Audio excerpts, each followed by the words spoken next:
कोपरगाव शहरालगत राष्ट्रसंत जनार्दन स्वामी महाराज आश्रमाजवळ नगर मनमाड राष्ट्रीय महामार्गावर नवीन मालवाहू टेम्पो चालकाला डुलकी लागल्याने टेम्पोवरील नियंत्रण सुटून रस्त्याच्या कडेला असलेल्या उतारावरून खाली नाल्यात झाडाझुडपामध्ये गेल्याची घटना आज गुरुवारी दिनांक 20 ऑगस्ट 2026 रोजी दुपारी 12 वाजेच्या सुमारास घडली।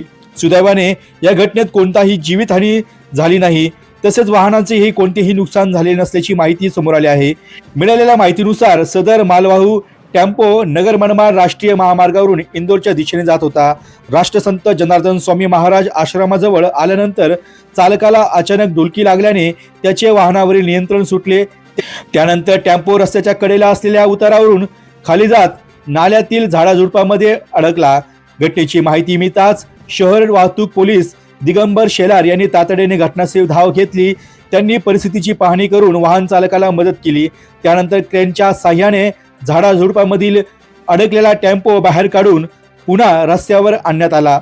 पुढील आवश्यक ती कारवाई करण्यात आली असून चालकाला डुलकी लागल्याने वाहनावरील नियंत्रण सुटल्याचे प्राथमिक कारण समोर आले आहे। टेम्पो रस्त्याच्या कडेला असलेल्या उतारावरून नाल्यात गेल्याने मोठी दुर्घटना टळली असून मात्र सुदैवाने कोणतीही जीवितहानी झाली नाही आणि वाहनांचेही नुकसान झाले नाही।